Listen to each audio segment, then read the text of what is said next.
Yang ingin supaya Yesus disalibkan itu adalah iblis. Kalau kamu mengatakan bahwa iblis menghendaki kematian daripada Yesus Kristus, itu menunjukkan engkau sama sekali tidak mengerti kebenaran firman Tuhan. Iblis tidak bisa membunuh orang yang tidak berdosa. Dan Yesus sepanjang hidupnya di tanah di bumi di mana kita berpijak hari ini, dia tidak berbuat dosa apapun. Iblis hanya bisa membunuh orang-orang berdosa dan Yesus tidak berbuat dosa apapun. Dan iblis tidak segitu bodohnya, sudah tahu dia tidak bisa membunuh Yesus tetapi masih merencanakan pembunuhan itu. Jadi apa yang dilakukan iblis? Dia berupaya menggunakan orang-orang bodoh, memperdaya orang untuk menyudutkan Yesus, mendakwa Yesus bahwa Yesus telah berdosa. Dan itu dia lakukan melalui pikiran Petrus. Dengan pencobaan 3 kali di padang gurun, menggunakan imam-imam kepala Yahudi. Saudara harus ingat, di dalam Yohanes 8 ayat 44, di situ firman Tuhan sudah menegaskan, iblis adalah pembunuh manusia sejak semula.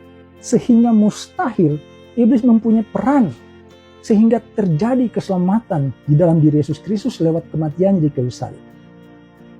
Jadi apakah kematian Yesus Kristus di kayu salib merupakan rencana iblis ataukah rencana Bapa? Kematian Yesus Kristus di kayu salib itu bukan atas rencana. Itu adalah risiko yang harus diambil. Apakah saudara mau mengatakan bahwa tugas yang diberikan Bapa di sorga kepada Yesus Kristus itu tanpa risiko? Apa yang dilakukan Yesus Kristus itu sungguh amat berat, saudaraku. Merebut manusia dari kuasa iblis supaya manusia itu kembali kepada keselamatan. Dan itu tentu saja ada resikonya. Seperti seorang komandan mengirim tentaranya ke medan pertempuran. Rencananya adalah meraih kemenangan dan semuanya kembali dengan selamat. Tetapi di sana ada resiko. Dan salah satu resikonya itu adalah kematian.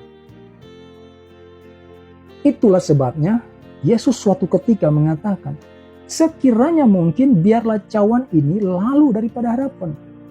Dengan kata lain, Yesus menyadari bahwa dia harus menghadapi itu. Ada resiko yang harus dihadapi. Jadi Yesus Kristus tahu risikonya, Bapa di sorga juga tahu risiko itu. Tetapi itu adalah risiko suatu keniscayaan, tidak bisa dihindari. Sangat mustahil Bapa di sorga sedang merencanakan kehidupan kekal bagi manusia, lalu dengan sengaja merencanakan kematian Yesus Kristus. Dan kematian Yesus Kristus itu bukan karena tangan manusia. Di dalam Yohanes 10 ayat 17 dan 18, Yesus Kristus sudah berfirman, "Aku menyerahkan nyawaku untuk menerimanya kembali. Tidak seorang pun mengambilnya daripadaku." Jadi apa yang iblis lakukan di dalam kehidupan Yesus adalah hanyalah berusaha untuk membuat Yesus Kristus berdosa dengan menggunakan orang-orang bodoh dan memperdaya orang. Dan itu terjadi sampai dengan sekarang. Termasuk yang mengatakan hari ini bahwa iblis berjasa di dalam keselamatan umat manusia melalui Yesus Kristus.